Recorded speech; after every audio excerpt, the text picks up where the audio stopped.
Bonjour, bonsoir mesdames, mesdemoiselles, messieurs, chers téléspectateurs. Je suis très heureux de vous savoir très nombreux en train d'attendre on va dire ce numéro particulier, bon, on va dire cette émission, comme d'habitude. En tout cas, nous sommes au rendez-vous et c'est toujours bien de savoir que chaque soir de notre jour prévu par la chaîne d'RTV International, vous êtes là en train de nous attendre parce que nous apportons d'autres informations, de nouvelles connaissances, un nouveau savoir qui nous permet de nous accomplir dans la société et j'allais dire dans la vie, sinon vous comprenez, dans l'univers. Alors, il y a des maladies qui sont des maladies difficilement, moi je dis difficilement curables, que les gens disent incurables. Mais il y a des maladies, s'il y a des maladies incurables, c'est qu'il y a des maladies curables. Alors, généralement, les maladies curables, donc on peut plus s'en questionner parce que quand je suis malade, je vais à l'hôpital, on me soigne, c'est fini. Ou sinon, pour ceux qui sont les champions de l'automédication, ils suspectent quelque chose, il va au marché, il achète le médicament, il boit, c'est fini. Mais il y a des maladies qui sont des maladies qui nécessitent beaucoup d'attention et ce sont ces maladies qu'on appelle incurables. Et donc, pour discuter de ces questions-là, quelle solution pour les maladies incurables? Alors, je suis allé encore dans mon répertoire, je me suis dit, tiens, j'avais un frangin qui est tradithérapeute nécromancien. Je suis allé le chercher pour dire, non, viens apporter des réponses à ces questions-là. Quelle solution pour les maladies incurables? Aujourd'hui, sur ce plateau, je reçois encore Chancy Kenge, tradithérapeute nécromancien. Salut. Salut. Alors, vous venez d'entendre ce que j'ai dit. Si nous parlons de maladies curables, vous savez que si nous allons à l'hôpital, on va soigner. La médecine moderne soigne. Même les guérisseurs soignent. J'ai parlé de ceux qui font l'automédication.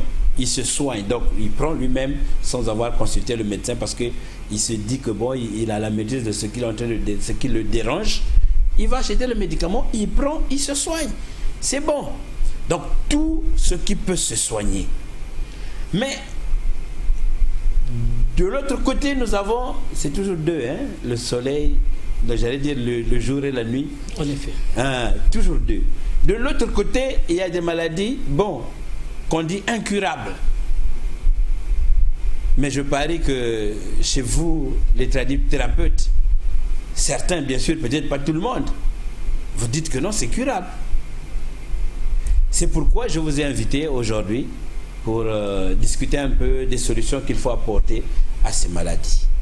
C'est une très bonne idée. Je suis très content de venir accepter votre invitation et j'ai beaucoup apprécié. En fait, l'homme est appelé, quand nous vivons sur cette terre, nous tous on est appelés à être maladifs parce qu'on connaît par rapport à notre organisme.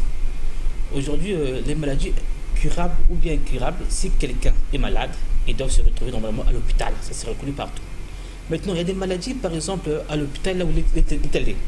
Si aujourd'hui le docteur ou le médecin qui le soigne, il donne des produits, ça ne marche pas. Il n'a qu'à faire recours à la tradition. Chez nous, les tradipraticiens. Maintenant, nous, les tradipraticiens, quand nous regardons la personne qui est malade, ce que nous allons faire la première des choses, c'est consulter d'abord, savoir est-ce que c'est le milieu qu'il fréquente, ou bien c'est sa famille, ou bien ses fréquentations. Parce qu'il y a des maladies parfois qui sont cardiaques aussi.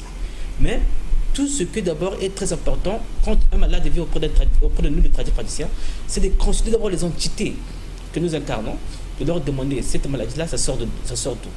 C'est à travers là, on peut savoir comment avoir la solution de guérir la personne. Si c'est l'envoûtement, on dit à la personne, ah, la maladie est l'envoûtement.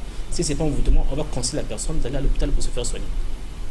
Alors, je comprends que vous avez fait une démarche de diagnostic lorsque un malade vient consulter un tradipraticien. En effet. C'est vos techniques, on va dire ça comme ça. Mais bon, allons-y, peut-être pas au cas par cas, mais allons-y prendre quelques situations, genre la folie.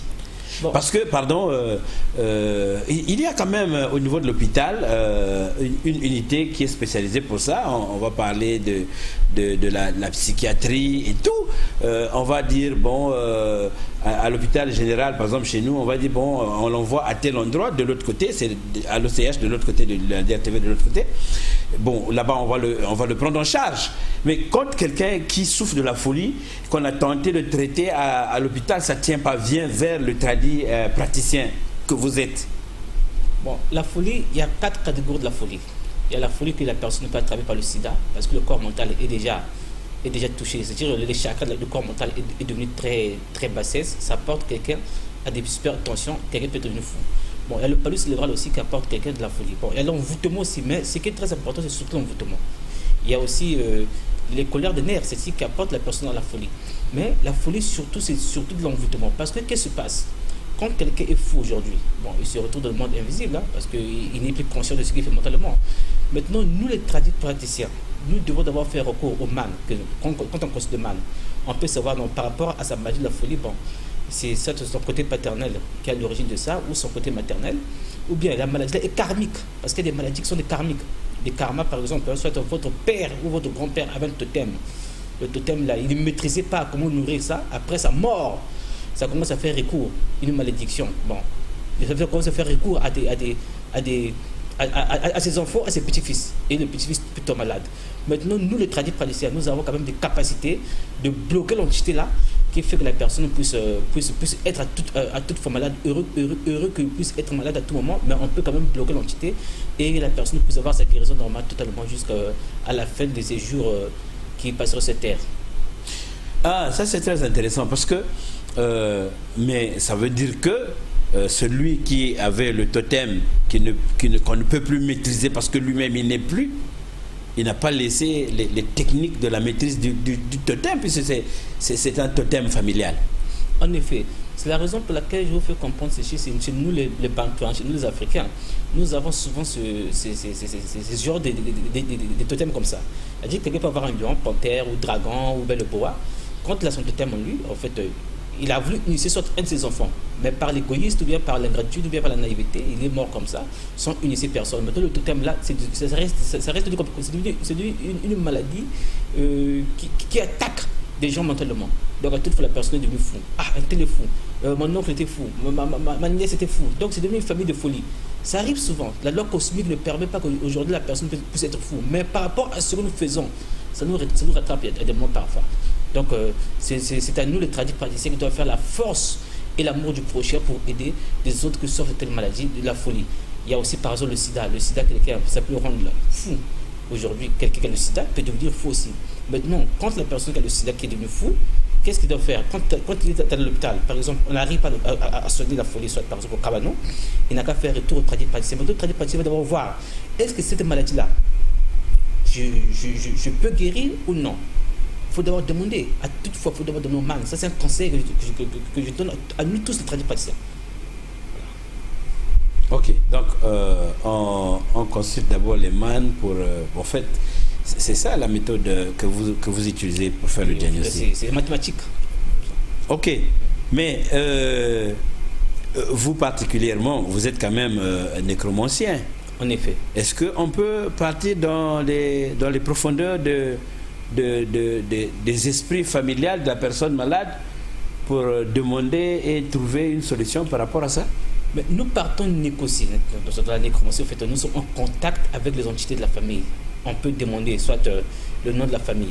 À travers le nom de la famille, nous allons savoir, bon, la famille, par exemple, X, on rentre en communication avec le monde de l'au-delà.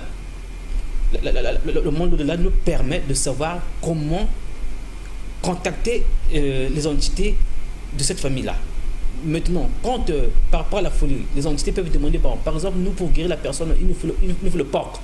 On peut remettre au porc chez les entités de la famille là pour que ces entités puissent se calmer, la personne puisse devenir juste normalement. Ou bien par exemple, nous pour guérir la personne, il nous faut de l'or, parce que quand vous voyez de l'or appartient à Dieu, le l'or que nous portons aujourd'hui là, quand on voit de l'or que nous portons, ça nous le donne. L'or aujourd'hui, c'est la matière que la nature nous a donnée, que nous portons, mais ça appartient à Dieu. Il y a des entités qui apprécient de l'or. On peut dire, non, par exemple, la personne pour guérir, il faut donner 3 grammes de l'or. On remet de l'or aux entités. Les entités maintenant libèrent la personne et la personne est devenue en bonne forme. Ah, mais ça c'est un problème. Les entités demandent, bon, vous avez parlé du cochon. Bon, non, on a dit il faut amener un cabri pour que... Ils font quoi avec le cabri? Est-ce qu'ils bouffent? En fait, ce que je sens, il n'y a que le sang qui peut vous remplacer. J'espère que vous me comprenez par ce que je peux dire. Donc c'est pour dire qu'il y a que le diable qui veut combattre le diable. Ok. Alors, avançons. Ça, on a pris un cas pratique. On a dit un cas pratique, la folie. Vous avez donné les sortes de folie et tout. Vous avez mis l'accent sur la folie de l'envoûtement. Bon, voilà. Sur votre respect, il y a des rituels que je ne peux pas démontrer à la télévision. Oui, parce que ce n'est que normal. Oui, ce n'est que normal. Nous sommes à la télé. C'est pas fait pour, c'est pas votre atelier pour faire des démonstrations des rituels ici. Le problème, c'est que les gens comprennent que lorsque, par exemple, le cas de la folie, lorsqu'on vient de dire, comme on vient de dire, lorsque la personne ne trouve pas solution au niveau de l'hôpital, donc au niveau de la médecine conventionnelle, il faut faire recours à la médecine traditionnelle, c'est-à-dire les tradipraticiens. En effet. Voilà. Parce que les tradipraticiens vont, dans leur diagnostic, chercher à toucher les mânes de la famille, donc aller dans les profondeurs. Négocier. Maintenant, si ces mânes-là, ils sont d'accord, parce que chaque mâne est d'accord, parce que nous avons un corps physique, on a le pouvoir de commander l'entité. Voyez donc, on a un corps physique, on a un corps physique, on a un corps éthérique, on a un corps spirituel. Nous avons le pouvoir de commander les entités. Maintenant, quand nous négocions les entités, aujourd'hui peuvent dire, non, nous, par rapport à la maladie, il nous faut par exemple le coq. C'est un exemple. Le coq. Bon, on prend le coq, on remet. Mais avec le coq là, est-ce qu'on peut faire changer la vie de la personne? C'est ça la question. Oui. Voilà la question en profondeur. C'est là où je suis en train de dire, non, celui qui cherche à savoir en profondeur de cela, est-ce que le coq là, on va demander quelqu'un d'autre qui sera fou? Jeter la maladie là, à la personne d'autre qui sera fou, ou bien la maladie là va aller dans la nature pour le pain. Et moi, par ma connaissance, ce que je sais quand je fais des rituels pour guérir la personne qui est fou, quand je rentre en contact avec les esprits de la famille de cette personne, si on me demande par exemple le cochon, le mouton ou le coq, quand je prends ça, c'est à travers ce coq-là que je vais incarner la maladie de la personne qui est fou. Je incarne cet esprit-là dans le coq et la maladie-là s'envole dans la nature. Et je remercie les entités de leur famille qui m'ont donné cette recette-là. C'est comme ça que ça se passe. Ok, ça c'est clair. Je me souviens, quand nous étions petits, il y a eu un moment où chez nous, quelqu'un était malade et puis on est parti consulter une dame, une vieille femme du coin du village qui après avoir fait ces trucs, a dit non, préparez seulement les courges et mélangez avec la viande de bœuf et puis vous allez, vous faites comme une fête, mais vous prenez un bol de cette nourriture-là commun, en fait comme une table particulière que vous déposez dans le coin, pendant que les autres sont en train de manger, la table va rester là et voilà, hein, eux-mêmes ils savent, ils viendront manger. Et quelques temps plus tard, donc 2 jours, 3 jours, non, la personne est guérie et tout, voilà. Donc j'essaie de comprendre que c'est ça, elle est rentrée en contact avec les mânes et ça a négocié. Bon, les gens disent, bon, écoutez, nous, il y a longtemps qu'on a mangé, ça c'est moi qui fais le commentaire, il y a longtemps qu'on a mangé les courges avec la viande de bœuf, préparez-nous ça seulement, et on avait seulement faim, on était fâchés, bon, ça va passer. Et ça passe. En effet, mais il y a des maladies qui sont karmiques. Mais si la maladie, c'est un karma. C'est un karma, par exemple, parce que des gens qui sont nés avec des karmas qui payent sur cette terre-là. Si la maladie, par exemple, de la folie, c'est karmique, si c'est pas, c'est karmique, c'est un karma devant la nature. Là, maintenant, on fait venir le tribunal des 6 désirs, c'est-à-dire dans la nécromancie, nous avons des rites qu'on doit faire venir des conseils, le conseil du tribunal nécromantique. C'est ça maintenant qui doivent nous dire qu'est-ce qu'on peut donner comme offrande pour que la personne là puisse être bien sur cette terre et que son karma puisse terminer. Maintenant, si il a été touché par exemple à des rituels lui-même pour sacrifier quelqu'un et les rituels a mal tourné devant cette personne, là maintenant nous devons être en contact avec le temple que le magicien là qu'il a fait des rites. Parce que c'est pas C'est pas d'une part qu'on puisse savoir le magicien qui a fait les rituels, mais non. Mais nous-mêmes, en tant qu'occultistes, on a le pouvoir d'être en communication, de savoir quel temple les parties toucher, ces trucs. Mais à travers là, maintenant, nous allons être en communication de temple là et on va savoir comment négocier pour guérir la personne qui est malade. Mais est-ce qu'il arrive des fois où vous entrez dans les négociations et puis bon, on vous corrompt, ça arrive toujours, hein? Bon. On a dit non, donnez ceci, ça va s'arranger. On a tout donné. Je dis bien, ça fait semblant de s'arranger. Je dis bien, ça fait semblant. Parce qu'on a vu des gens, non, on a demandé ceci, on a donné, on a demandé cela, on a donné. La personne se retrouve guérie. 1 mois, 2 mois, 3e mois, ça reprend. Ça dépend de la capacité du praticien. Ça dépend de la capacité du magicien. Ça dépend de la capacité du féticheur entre l'échec et la réussite. Mais pour quelqu'un qui a beaucoup étudié, qui connaît, qui est très avancé, il connaît comment convaincre des entités. Parce que son métier, et je pense bien, si vous m'avez dit c'est ça. Il y a des maladies, par exemple, on peut guérir aujourd'hui. Après 3 mois, 4 mois, la personne retombe encore malade. Mais est-ce que les entités étaient bien convaincues? Tout cela, ça fait partie de la loi de la nature. Mais moi, je pense que quand je guéris le malade, c'est pour le bon. Ok. Ça, on a pris le cadre de la folie. Mais il y a certaines maladies, bon, enfin, peut-être que ça va être les mêmes démarches. Si je prends le cas du cancer, par exemple, le cancer, c'est dans le sang. Prenons cancer de sang. Je reviens, je n'oublie pas que vous avez dit qu'il y a des maladies qui sont, on va dire, naturelles, et que lorsqu'on a suivi le traitement de la médecine moderne ou conventionnelle correctement, tu es guéri. Mais il y a aussi des maladies qui sont des maladies qui sont issues de l'envoûtement. Parce qu'on dit, bon, ok, on lui donne la maladie, par exemple le cancer de sang, c'est envoûtement. Il y a des liens donc, sur le plan spirituel, on va dire ça comme ça. Et qu'il faut chercher à couper, à défaire les liens afin que ce plus cette maladie-là et que la personne soit guérie. Oui, vous avez raison, j'apprécie beaucoup votre générosité. D'abord, la première des choses, concernant le cancer, bon, cette maladie-là, il y a la facilité de guérir par des remèdes de désenvoûtement que nous donnons aux malades. Avant de remettre ces remèdes-là, il faut d'abord voir l'horoscope de la personne. Est-ce qu'il est l'air, feu ou terre? C'est-à-dire que ça dépend de l'élément que la personne incarne. À travers son date de naissance, je veux savoir comment désenvoûter la personne-là et les remèdes que je donnerai. Cancer, sa maladie est partie pour le bon et sans empêchement et sera parfait au miel. Il va se retrouver très bien. Parce qu'il y a des cancers de foie aujourd'hui, il y a des maladies cancer de foie, par exemple, aujourd'hui. Le corps est devenu très bassesse. Donc le sang entre deux yeux, à tout moment, la personne passe la mort. Mais des envoûtements comme ça, quand la personne est envoûtée, il faut d'abord voir son date de naissance, savoir, faites recours à la tradition, à l'ancienne religion, de comprendre, non, est-ce que la personne là, l'envoûtement là, est-ce qu'il a appris ça par sa famille, ou bien il était couché la femme de Trouille, la personne envoûtée, ou comment? À travers tout cela, quand on a tous ces éléments là en général, c'est là maintenant qu'on donne les tisanes, des remèdes, quand la personne voit, il est devenu désenvoûté. Parce que si vous ne faites pas des consultations comme cela, vous remettez parce que c'est de l'ailleurs avec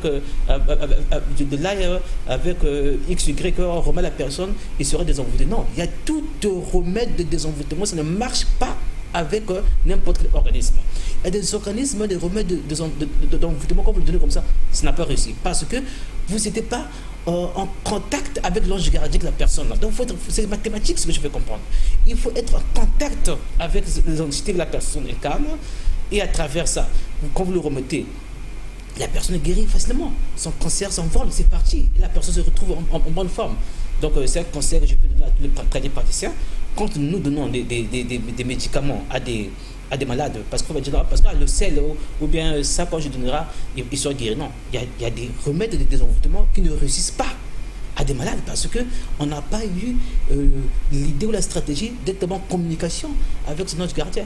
Quand on s'est lié à son ange gardien nous dira par rapport à son organisme, bon, donne-lui tel remède. C'est pour ça que c'est comme un joueur qui part aujourd'hui acheter un talisman à porter pour marquer le but. Mais si aujourd'hui le talisman là, c'était pas en contact avec son ange gardien, il ne marquera pas le but. C'est ça la solution, la stratégie et les compétences d'un docteur, d'un médecin, d'un praticien. C'est ça la compétence, c'est ça. Alors, pendant que vous êtes en train d'expliquer, vous parlez, je suis en train de réfléchir et puis je projette une image dans ma tête, dans mon cerveau, que bon, celui qui est en train de causer la maladie est encore en vie. Ok? Vous allez consulter un tradit praticien qui va entrer en contact avec certaines entités pour chercher la guérison, le remède ou la guérison de la personne qui est malade. Mais la personne qui est en train de faire comme ça, donc l'envoûteur ou celui qui a jeté le sort, est encore en vie. Par exemple, il est ici à Brazzaville, il a fait un truc pour quelqu'un qui est à Pointe-Noire. Il est tranquille. Est-ce qu'il veille directement ou il coupe pour revenir regarder chaque fois pour s'assurer que la personne est toujours malade? Sinon, quand vous guérissez, est-ce que vous cherchez à contacter la personne qui a fait? Parce que là, c'est la personne qui a fait, pour dire, bon, arrête ces histoires-là. Ou bien vous mettez, après avoir guéri quelqu'un, vous mettez, on va dire, des garde-fous de telle sorte que lorsque on va revenir pour vouloir remettre le même jeu, il y a comme choc en retour. Primo, il y a une protection anti-choc en retour après la guérison de la personne. Secondo, il y a le miroir magique pour faire apparaître le visage de l'envoûteur. Et si la personne est d'accord, on met le couteau, la personne part. Alors ça devient dent pour dent, œil pour œil. En effet. Alors, en ce moment-là, est-ce qu'on ne peut pas d'abord chercher à négocier pour que la personne lâche? Non, on ne négocie pas avec l'ennemi. Ça donne la faiblesse spirituelle. Oh. Ok. Alors, dans le cas où la personne qui a fait est décédée, vous faites comment? La personne qui a fait décéder, c'est très facile d'enlever le sort parce que quand la personne est décédée déjà, qui a jeté la maladie, l'envoûtement à la personne, nous allons d'abord guérir la personne. Quand on guérit la personne, par rapport, j'ai parlé de l'ange gardien, faites en communication d'abord avec son ange gardien. Dès qu'on le remet le remède, dès que la personne est guérie. Si la personne qui était morte, qui a fait ça, en tout cas, si l'envoûtement était très puissant, nous allons faire recours aux entités de la terre. Nous allons toucher la garta, le sang de terre. On va réveiller les morts. Demander, bon, la personne avait fait ça, elle était morte, machin. Est-ce que dans le royaume de mort, est-ce qu'on peut aller demander pardon à cette personne-là? C'est là où on dit, bon, voilà, toi ton cas, la personne qui t'a fait ça, elle était morte, mais apportez-moi par exemple du miel, des bonbons, des encens, que je veux faire des rituels au carrefour pour donner à manger aux entités, pour te libérer. C'est comme ça que ça se passe. En ce moment-là, on entre en contact et puis on désenvoûte. Justement. Et on demande pardon à la personne qui avait fait ça. Parce que des gens qui sont partis, il a rejeté la maladie, mais il est mort, non? Il est parti avec toutes les colères là. Voilà. Donc il faut aller demander pardon. C'est pour ça qu'on nous demande à tout moment de faire des offrandes. Les offrandes très importantes. Même quand on donne des dons dans des églises, c'est très important. Parce que les offrandes, ça ouvre les portes. Même les morts, on peut lui demander pardon. On peut lui jeter le vin de palme pour lui demander pardon. C'est très important.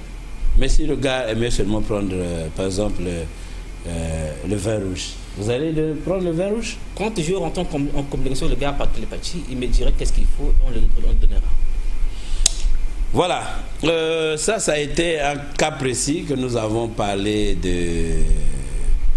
on a parlé du cancer, on a pris le cas de la folie. Mais il y a quelque chose que j'ai croisé un jour dans vos milieux. Il parle de la malchance. Mais je dis, mais la malchance, c'est pas une maladie? Non, c'est une maladie. Comment? C'est une maladie parce que c'est comme une personne qui est en prison spirituelle. La malchance, c'est un grand blocage. Vous voyez aujourd'hui, des femmes qui se marient pas aujourd'hui, c'est comme une stérilité, c'est une malchance. Parce que la nature nous a donné le don de mettre au monde aujourd'hui. Mais quand la personne est au monde, c'est une malchance, c'est un grand blocage. Donc tout ce qui est blocage, c'est une maladie. Dans ce cas, il faut faire recours à des tradis praticiens, à des personnes telles que nous, qui savent comment désenvoûter et comment purifier la personne. Aujourd'hui, quelqu'un peut déposer son dossier pour pouvoir être député. Arrivé à la candidature aujourd'hui là, un vient, il est fort, il le dépasse. C'est une malchance aussi. Donc, la malchance fait partie, et bien sûr, la malchance fait partir de la maladie. C'est une maladie. La maladie, c'est pas seulement être diabétique. Aujourd'hui, quelqu'un peut être diabétique. C'est un exemple que je vous donne. Par exemple, le diabète, ça se guérit, ça se soigne. Mais chez à l'hôpital, dans la médecine moderne, ça ne se guérit jamais. Mais quand vous faites recours à la tradition, avec du citron, de l'ail, quelques ingrédients que nous connaissons, quand la personne est diabétique, quand ils prennent ça, en tout cas, le diabète est parti. Donc la malchance aussi, c'est une maladie.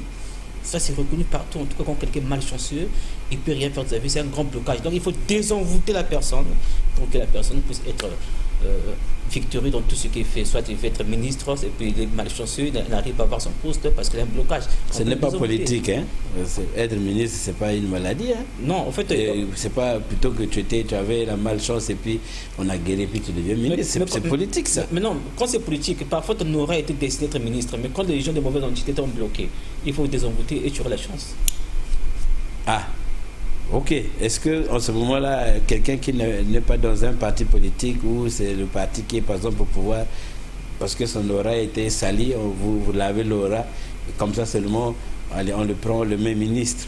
Bon, enfin, c'est juste une parenthèse, hein, c'est une façon de parler. La compétence des nominations ministérielles ou DG, c'est un problème de temps d'abord, la première chose, et des relations. Quand quelqu'un a des relations, il s'est postulé aujourd'hui là pour être DG, c'est un exemple que je vous donne, d'être DG. Bon, son aura était destiné qu'il soit DG. Dans les prières, on lui dit non, tu seras DG, tu seras nommé, Mais quand il se positionne là, à la fin, ça ne marche pas. Parfois, une malchance, c'est une entité qui est là. Donc, il faut faire recours aux nécromanciens, à nous autres là, pour communiquer des mannes. Savoir, et quand on purifie la personne, il dépose à son parti politique la chance de passer ce qu'il veut. Ok, alors, je vais toucher une réalité qui est une réalité très bizarre. Il arrive, c'est des situations, hein, qu'un enfant, un bébé, on va dire ça comme ça, un enfant, donc un nourrisson, voilà, est malade, soit malade, et donc, mais on regarde, mais le bébé, on vérifie, à l'hôpital, on n'a vérifié rien. Donc en fait, nous sommes dans le même cas où on vérifie de l'autre côté, il n'y a rien. Et puis bon, on dit non, il faut aller voir le praticien. Moi, je me souviens, il y a eu, je crois que je devais être au CM1, il y a eu un enfant qui était malade, et né bien, potelé et tout. Après, l'enfant ne faisait que maigrir. Qu'est-ce qu'on n'a pas fait à l'hôpital? Mais l'enfant ne faisait que maigrir.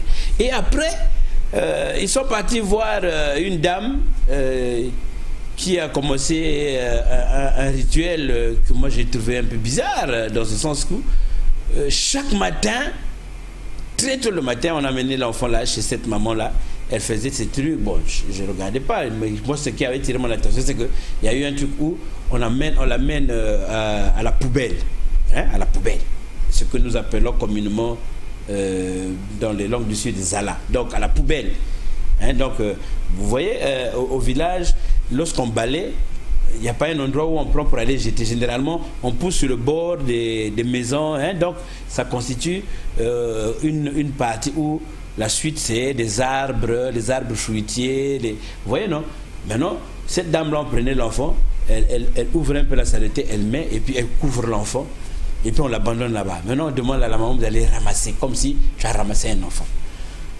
J'ai voulu parler de ce rituel-là pour vous remettre un peu. Je sais que vous connaissez, puisque vous êtes praticien, en plus nécromancien. C'est quel genre de maladie ça? C'était une purification. En fait, la maladie, l'enfant aujourd'hui là, moi aussi je vous parle. Il y a des enfants aujourd'hui là, il est né. L'enfant là, il était reine dans le monde des eaux. Donc, on appelle ça la syndrologie. Donc, il faut aller donner, il faut être en contact avec les entités des eaux, que nous appelons le scube, le léviathan, donner soit du miel, donner des biscuits, des bananes. C'est une maladie. Ça arrive. Parce que si vous ne le faites pas, l'enfant sera toujours malade. Il sera toujours là. Donc, il faut faire des offrandes pour enlever la dette que l'enfant avait laissée dans le monde de l'au-delà, dans le monde des spectres, que nous appelons le monde des 40 Valéries. Ça peut être dans les forêts, soit il était fait, il faut aller donner la nourriture aux fées.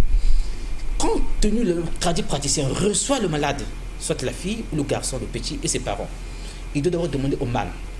Quand le mâle le dit, l'enfant était roi dans l'eau. Nous allons chercher là où il y a de l'île. Parce que chaque place, là où il y a de l'eau, l'île a toujours des sirènes. Nous rentrons en communication avec le monde des eaux. Les mondes des eaux peuvent nous demander, par exemple, des biscuits, des bonbons, des bananes. Mettons, nous faisons le rituel. Et quand on fait le rituel, à la fin, on fait laver cet enfant dans l'eau. Pour enlever toutes les impuretés, toutes les karmas, tout ce qui est comme maladie, pousse à aller dans l'eau. Si c'est de la forêt, on peut faire des rituels de la forêt. Mais je ne peux pas tout démontrer, tous les rituels sur la télévision. Parce que quand on connaît beaucoup, on se fait quand même aussi un peu... Ok, ça veut dire que... Comprenez, je veux dire par quoi c'est cela. Voilà. Ah oui, je comprends. Donc c'est la raison qui fait que parfois dans les carrefours on rencontre les bonbons, on a coupé les bananes, on a jeté. En effet. Au fait, qu'est-ce qui arrive lorsque les petits enfants qui ne savent pas cela, ils passent, ils ramassent ces histoires-là, ils mangent? Non, ça leur arrive, c'est quand les enfants ramassent et mangent, c'est pas les enfants qui viennent par leur volonté. Il y a l'entité qui leur pousse pour libérer la personne qu'ils ont fait le rituel. Donc c'est comme quelqu'un qui est mort aujourd'hui, heureux de lui faire messe. Chez les prêtres catholiques, vous pouvez prendre du bouilli, des bonbons, vous consacrez à son nom, vous remettez aux enfants, les enfants mangeant. Quand les enfants doivent manger, l'enfant qui était mort là, son âme se repose en paix dans l'eau là. Donc c'est pour dire que la personne qui est malade, quand on lui fait des rituels comme ça au carrefour, donner à manger aux entités au carrefour, par exemple des pigeons, tout cela, quand on dépose tout ça au carrefour, les enfants qui viennent manger, ce sont les entités là qui viennent incarner dans ces enfants qui sont un corps physique comme nous autres là. Quand ils mangent là, ça libère la personne qui est malade. Donc c'est comme, en fait, il a payé ce qu'il incarnait du mal en lui. C'est ça. Ok, donc finalement, ça c'est pas toujours interdit de laisser les enfants manger quand ils ont croisé. Il ramasse le bonbon, il a trouvé un bonbon, il a pris. C'est pas interdit, le contraire c'est bon. Ça va pas faire que la personne soit malade. Non, ça fait pas ça. Sinon on va dire, ah non, c'est les magiciens ont jeté leur bonbon, il ne faut pas prendre, il ne faut pas ramasser. Mais aujourd'hui en Inde, je la déesse Kali, quand les femmes enlèvent des cheveux durs qu'on voit les mèches chez les femmes là. Il y a des femmes qui se purifient, ils partent à Calcutta, la rivière Calcutta en Inde, ils enlèvent, ils purifient, ils donnent à la déesse comme offrande. Mettons des gens partent prendre ses cheveux pour faire des mèches, vendre dans le monde entier. Mais tout le monde qui porte ces mèches là, c'est pas dire que ils sont devenus maudits, non. Le contraire, quand ils prennent ça, l'impureté, quand la personne se libère, une personne qui est physique prenne ça, c'est pas de le mauvais sort, c'est une façon de demander pardon à la nature. Parce que la nature est Dieu, Dieu est la nature. Alors, est-ce que je peux encore parler de quelque chose? Je crois que tout ce que j'étais en train de vouloir un peu essayer de... Alors, en gros, qu'est-ce qu'on peut dire? Quelle est la solution qu'il faut apporter aux maladies incurables? C'est obligatoirement faire recours à la aux tradipraticiens, pardon. Bon, par rapport aux maladies incurables, c'est pas forcément faire recours aux tradipraticiens. Il y a des maladies incurables qui peuvent se faire guérir par... ça dépend de l'organisme de la personne. Si aujourd'hui la personne est vraiment malade, il n'arrive pas à se faire soigner à l'hôpital par sa conscience, il peut faire recours aux tradipraticiens. Les tradipraticiens doivent savoir si c'est l'envoûtement ou c'est pas l'envoûtement. Bon, comme c'est incurable, c'est toujours l'envoûtement parce que toute maladie n'est pas incurable. Ça c'est reconnu partout, par tout le monde. Donc tout ce que je peux conseiller à des gens, quand ils voient que les maladies incurables, ils font recours aux tradipraticiens.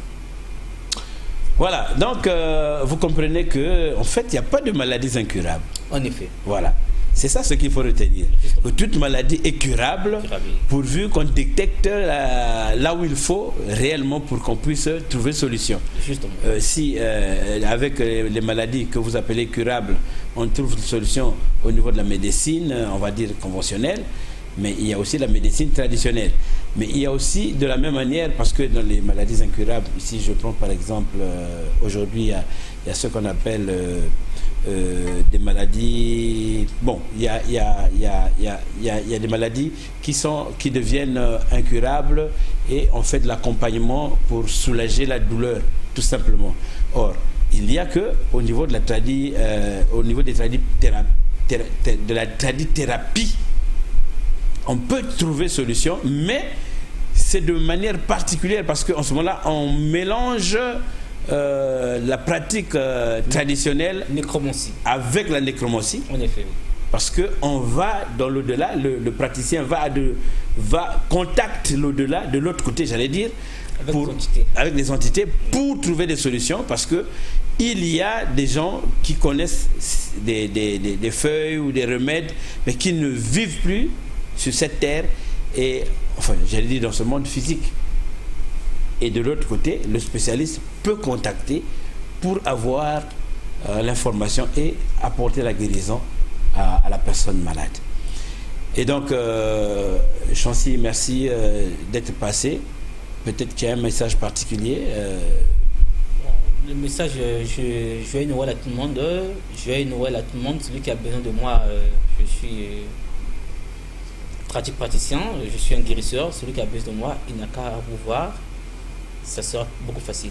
Ok, merci. Alors, donc nous disons merci à Arnaud Itoba qui a tenu la caméra. De l'autre côté, à la régie, Ernik Kengouya, Ado Passi, Félicia Dopassi, Patrice Louzolo, je vous ai tous vus, merci. Merci aussi à vous qui nous suivez, qui attendez tout le temps les autres informations, la connaissance que nous apportons à travers l'émission. Une fois de plus, merci, je vous remercie. On se dit au revoir et à la prochaine occasion.